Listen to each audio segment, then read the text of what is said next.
Hi, I'm David Shepherd, and I'm the Head of Market Development for the Refinitiv risk business for the Middle East and North Africa region. And I'm delighted to be joined by Antoine Hobesch, who is the Managing Partner of React Adapt Lead Consulting, and also Special Advisor to the Union of Arab Banks and also the MENA Financial Crime Compliance Group. Welcome, Antoine. Thank you, David. I'm glad to be here. Fantastic. So today we're just going to have a quick look at what is the fifth annual MENA Financial Crime Compliance Reports, and we've juggled it up a little bit this year, and we've got some slightly new themes, which you've taken an active role in the process this year. We'd love to get your thoughts on some of those themes and where they've come from and why we're seeing some different themes in this year's report. So without further ado, I'm going to jump in and we're going to start off with the first of those, which is technology back in the spotlight. So last year we talked about a flattening of investment around technology. Why are we seeing that trend reversed in this year's report? Well, first, let's look at certain indicators. A lot more people have confidence now in their technology. The survey had brought up this. At least 40% of people are finding that their technology is giving them extremely what they want, and another 30% they're extremely satisfied as well with their technology. So putting in more money into this investment, it becomes more logical. Right. And the other banks are also looking at what leaders are doing in the industry. Fortunately, this survey also showed us that a lot of people are investing into artificial intelligence, cloud computing, machine learning. So when you start seeing encouragement on this pattern from larger banks, you wish to follow. So you say to yourself, we don't want to be lagging behind. Was that a surprise, the cloud computing one? Because it was. The stats were quite high this year, right? So it's quite high this year. I didn't expect it to be from the region at least. And thankfully, you guys have also segregated it between different regions. So it's not only coming out from the Gulf. You have a lot of other countries that are also investing in more intelligent technology and reducing the reliability on human beings. And that's very encouraging for the region, I find. And last but not least, you also have to think that regulators are also promoting this part. With the boom of fintech and regtech, a lot of regulators are starting to also commence putting in the norms and showing the way, encouraging other banks also to get into additional technology. Absolutely. You just used the words personal liability in there, which is a lovely segue into the second one of our themes this year, which is the growth of sort of increased personal liability coming in from a regulatory perspective. What's your thoughts on how that's starting to play out here in the MENA region? You have to, let's look at the pros and cons. If somebody looks at the pros, they say the survey showed that personal liability, the fear or the risk of personal liability is very low in the region. Right. So that could show that because the responses on how confident are you that your financial crime program is doing the right job, and it's 70% response of it's doing a very good job. So that shows you shouldn't be worried about your personal liability if you're doing a good job.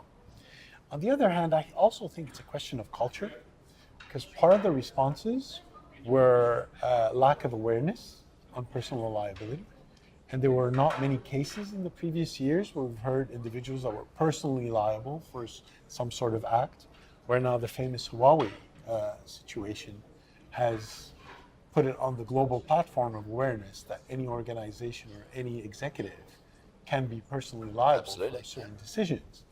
I find that trend will increase in the years to come. It's something that we should definitely watch over. This is one to watch for next year, absolutely. I'll be interested to see off the back of some of the regulatory enforcement actions that are taking place, not just here but right across the world at the moment, whether or not we're going to see a slight change in that. As long as they publicize it, Well, that is a key point, of course. If they publicize it, I think the more and more we're going to see interest into it. Yeah, absolutely. So another one here, which I think is a very encouraging sign, has been a huge uptick this year in those respondents who are saying that they've actually built out independent anti-bribery and corruption policies. We've always known that AML policies have led the way. They've been a more mature infrastructure that we expect to see.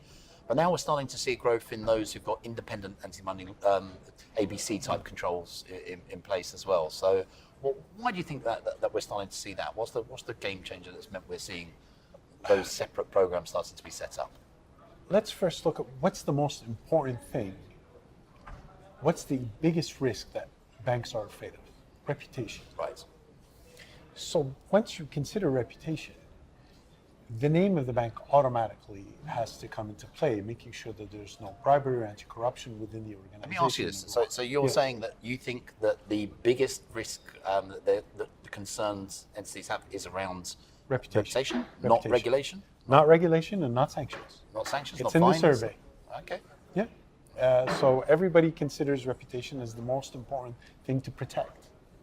And by doing so, it brings about anything that touches upon the reputation of the organization. Now, here we have a bit more problems or more worries when it comes to anti-bribery and corruption because they're directly linked to whistleblowing programs. Right. And not many countries are promoting whistleblowers, or at least, should I say, protecting whistleblowers. I mean, history has shown us that any whistleblower, I mean, Assange, Snowden, they've all been exiled or prosecuted for coming out and, announcing or whistleblowing. So whistleblowing regulation is going to be a hot topic, I think, in the region in the years to come. I know that the UAE has already started regulations on protecting whistleblowers in order to prevent fraud, corruption, and bribery. So this is something we should look out for, definitely. No, I wholeheartedly agree with you. Any whistleblower sort of policy that exists without the relevant protection behind it It's got to be an entire mechanism. It starts from within the organization all the way to the legalities and the legislation of how to protect that individual. Yes, I think it's even the cases with Barclays, for instance, this year shows us that even some of the most mature environments, we still got challenges about what really is the way to deal with whistleblowers and to give them that right path to how they can. David, most people forget that the most effective way to monitor is via a whistleblowing 100%. program. Yeah, absolutely. There's no audit, there's no any type of scheme or control that you could put that is stronger than a whistleblower. Absolutely. Absolutely. So another one, which was one that I think you were quite passionate about us bringing in as one of the key themes this year, was talking about how ambitious countries lead from the front, and what we're talking about there, I guess, is a little bit around those countries that are starting to look into to diversify their economy. They're starting to reach out and really think about how they can get that inward investment as they start to diversify away from obviously some of the staple economy positions like oil, for instance. What have we seen in the report? What's been the key? The report brought out something really quite nice. It showed that not only GCC countries are the ones that are attempting to lead. I mean, the 5 countries that have shown investment or willingness to invest in technology into the financial crimes programs are Egypt, Lebanon, Qatar, Kuwait, Saudi Arabia. So this is an incredible show of strength from countries that are not necessarily financially well off, as well as the ones that wish to bring in more investment into their countries. Jordan is on its way as well, and Tunisia has made a strategy to state that its financial sector is going to be one of the strongest and safest to invest in. So definitely there's a show from the MENA region to put certain countries on the financial hub, to become the financial hubs of the world. Absolutely. And I think obviously one of the points is that the reputation of a country, or the sort of the perception of how strong their AML controls and their policies and standards are, you're as weak as your weakest link, as it were. So interesting Correct. to think about our last theme, which is around the smaller banks starting to catch up, and we're starting to see a real sort of uptick in those that are expecting to have a more mature infrastructure in the smaller organisations. Perhaps you can tell us a little bit about. The smaller banks are showing some stride. They're showing some pep. They want to stay in the game. Everybody realized that smaller banks have to be able to invest and think out of the box in manners to keep up with the larger institutions.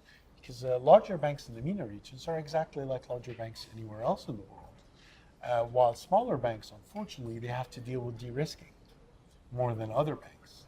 So they have to find ways to strengthen themselves. And thankfully, there are organizations that are helping smaller banks put themselves apart. Correspondent banks, for example, are creating awareness programs and seminars to help smaller banks.